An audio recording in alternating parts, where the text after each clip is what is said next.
दो हिंदुस्तान बन रहे हैं, एक अमीरों का हिंदुस्तान और दूसरा गरीबों का हिंदुस्तान।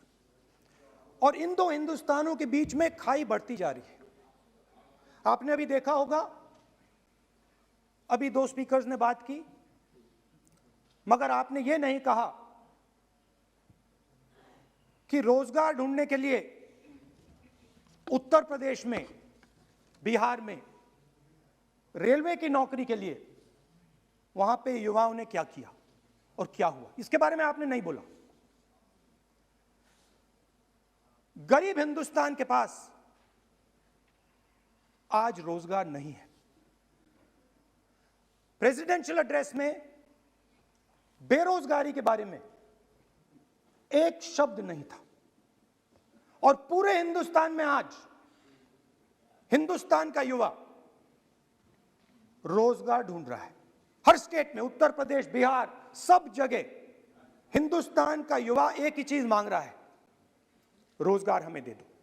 और आपकी सरकार नहीं दे पा रही। आपको मैं आंकड़ा देना चाहता हूं। इस पिछले साल 3 करोड़ युवा रोजगार खोए हैं। आप बात करते हो रोजगार देने की। 2021 में 3 करोड़ युवा रोजगार खोए हैं। 50 साल से सबसे ज्यादा बेरोजगारी आज हिंदुस्तान में है। आपने मेक इन इंडिया की बात की, स्टार्टअप इंडिया की बात की, मगर जो रोजगार हमें, हमारे युवाओं को मिलना चाहिए वो नहीं मिला, और जो था वो गायब हो गया। और ये सच्चाई है, और इस सच्चाई को आप भी पहचानते हो, क्योंकि आपने भी अपने भाषणों में रोजगार के बारे में कुछ नहीं कहा। कितना रोजगार पैदा किया गया है, किस प्रकार किया गया है, उसके बारे में आपने नहीं बोला।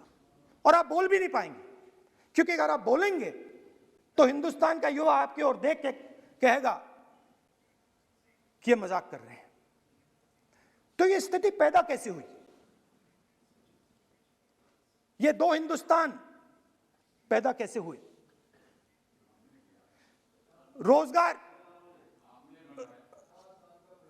रोजगार स्मॉल और मीडियम इंडस्ट्री और जो हमारा इनफॉर्मल सेक्टर है उधर बनता है। लाखों करोड़ रुपया आपने उनसे छीनकर हिंदुस्तान के सबसे बड़े अरबपतियों को दिलवा दिया। आपने पिछले 7 साल में अनऑर्गेनाइज सेक्टर और स्मॉल और मीडियम इंडस्ट्री पर एक के बाद एक आक्रमण किया है। 7 की कर रहा हूं मैं, 60 की भी करूंगा मैं अपने भाषण में अंत में 60 साल की बात करूंगा आपको खुश करने के लिए। आप ठहर जाइए। मगर असंगठित जो सेक्टर है उस पर आपने आक्रमण किया। कैसे किया?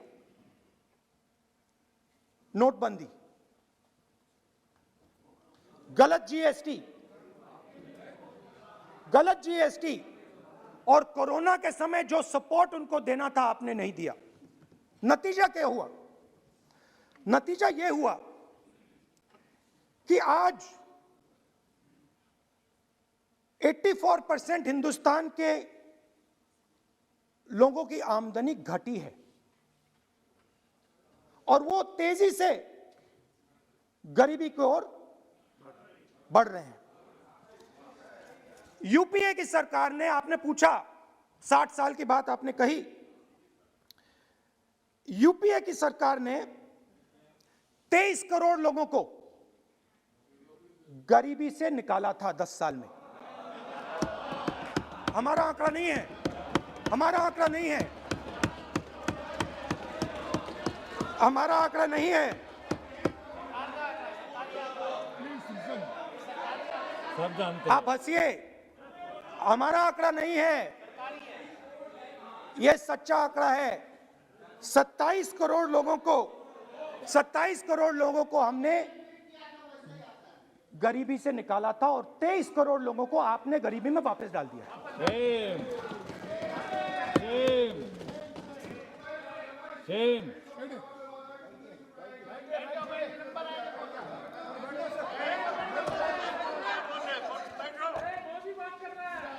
और हो क्या रहा है, फॉर्मल सेक्टर में मोनोपोलीज बन रही हैं। किसी भी आप सेक्टर में देखिए, और सबसे दो मोनोपोलिस्ट के बारे में थोड़ा सा बोलूंगा। उसको वो कोरोना के समय अलग अलग वेरिएंट्स आते हैं ना, डेल्टा, ओमिक्रॉन, वो AA वेरिएंट है।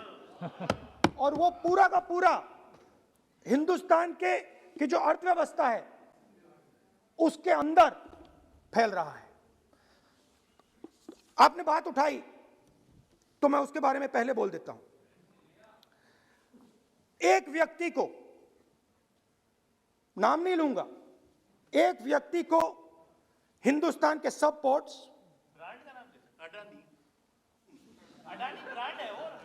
ब्रांड, हिंदुस्तान के सब पोर्ट्स, हिंदुस्तान के सब airport, power, transmission, mining, green energy, gas distribution, edible oil, जो भी हिंदुस्तान में होता है उधर अदानी जी दिखाई देते हैं।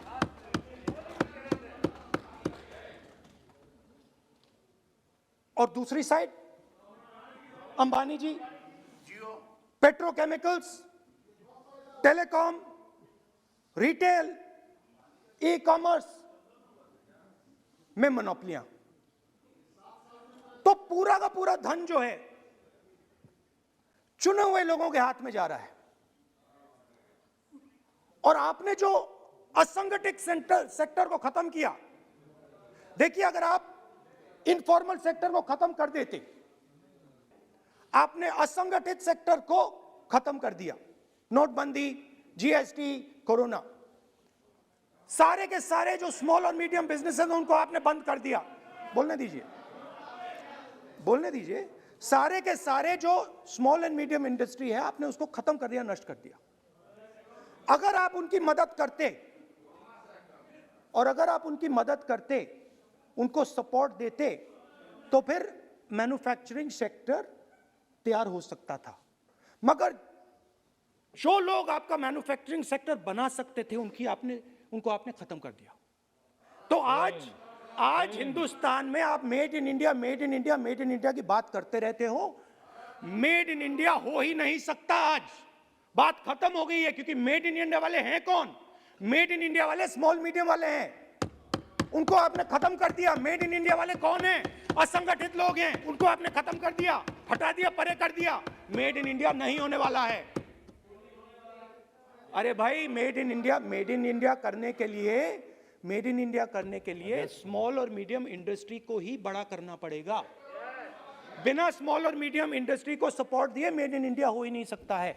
और अगर आप पूछते हैं तो मैं आपको बताता हूं, मैन्युफैक्चरिंग जॉब्स की अगर हम बात करें तो मेरे पास आंकड़ा है यहां पे, पिछले 5 साल में मैन्युफैक्चरिंग जॉब्स 46% कम हुए हैं। 46% drop in manufacturing jobs in India. Why? Because you have destroyed the unorganized sector. Why? Because you have destroyed MSMEs. That is why you are focusing completely on 5 or 10 people. I don't have a problem with that. I don't have a problem with big industry. Focus on them. But please realize that they cannot produce jobs for you. Small and medium industry is the only people who can produce jobs for you. That is the reality. और हो क्या रहा है, 2 हिंदुस्तान बन रहे हैं, आप यहां पे भाषण देते रहते हो, नया Hindustan, new India, make in India, और कौन से नारे हैं, स्टार्टअप इंडिया। आप ये बोलते रहते हो और देश में बेरोजगारी फैलती जा रही है। और आप ये मत सोचिए, आप ये मत सोचिए कि ये जो गरीब हिंदुस्तान है जिसको आप बना रहे हैं, ये मत सोचिए कि ये चुप बैठा रहेगा। ये मत सोचिए कि ये चुप बैठा रहेगा, ये चुप नहीं बैठा रहेगा। इस हिंदुस्तान को सब कुछ दिख रहा है। इस हिंदुस्तान को दिख रहा है कि आज, सुनिए, इन लोगों को दिख रहा है कि आज ये आंकड़ा आप सुनिए, ये आपकी सरकार की देन है, ये आंकड़ा अच्छी तरह सुनिए। इस गरीब हिंदुस्तान को दिख रहा है कि आज हिंदुस्तान के 100 सबसे अमीर लोगों के पास हिंदुस्तान के 55 करोड़ लोगों से ज्यादा जायदाद है। बात समझिए, 10 लोगों के पास 40% हिंदुस्तान से ज्यादा धन है, 10 लोगों के पास। यह कैसे हुआ? यह आपने किया, यह नरेंद्र मोदी जी ने किया। और तो मैं आपको एक सुझाव देता हूं, प्रधानमंत्री जी को आपको सुझाव देता हूं, ये जो दो आप हिंदुस्तान आप बना रहे हैं, इन दो हिंदुस्तानों को जोड़ने का काम जल्दी से शुरू कीजिए। स्मॉल एंड मीडियम इंडस्ट्रीज की मदद करना शुरू कीजिए।